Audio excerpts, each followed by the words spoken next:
J'ai regardé Moulin Rouge. Qu'en est-il de la véritable histoire de ce monument culturel? Ah oui, c'est quand même un monument.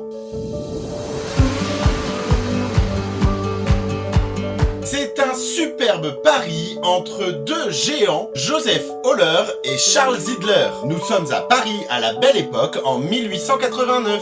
Ils décident de créer un lieu de divertissement au pied de la colline de Montmartre en plein Paris. Leur objectif est très simple mais révolutionnaire. Les bourgeois viennent s'encanailler dans le milieu populaire afin d'y mélanger tous les milieux sociaux pour faire la fête. L'ouverture a lieu le 6 octobre 1889, quelques mois de l'inauguration de la Tour Eiffel pendant l'exposition universelle. Le cabaret va s'imposer très vite grâce à des choix très intelligents. L'architecture, elle est provocante. On est sur un moulin traditionnel peint en rouge et la bâtisse est un clin d'œil au moulin qu'il y avait auparavant à Montmartre. Des lumières électriques, ça aussi c'était relativement moderne. Les éclairages de façade avaient pour but d'attirer les noctambules. C'est Adolphe Willett qui a pensé à ce format afin de révolutionner le monde du spectacle. Le peintre et affichiste. Ah si, ça se dit affichiste.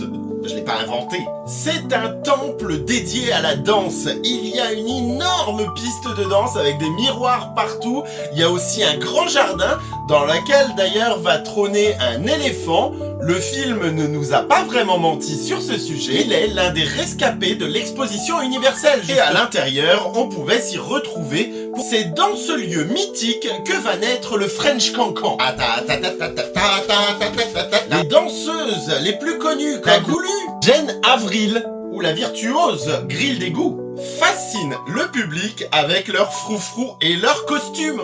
Et leurs cris très stridents aussi. Le peintre Henri de Toulouse-Lautrec était un client très assidu. Il va mettre son art de la peinture au service de Moulin Rouge. Il va y représenter les scènes, les artistes, bref, il va immortaliser et rendre populaire ce lieu qui est encore aujourd'hui un incontournable de Paris, liant l'art à l'histoire. En combinant l'extravagance, la vulgarisation et la culture populaire, avec un sens très aigu du spectacle, Holler et Ziegler ont créé bien plus qu'un simple cabaret. Ils ont inventé un symbole intemporel des nuits parisiennes. Le film était très romancé, très beau à regarder, je vous le recommande. Et on va peut-être aller faire un tour à Paris cet été pour découvrir le Moulin Rouge, qu'en pensez-vous? Je vous souhaite une bonne soirée mes explorateurs, à bientôt!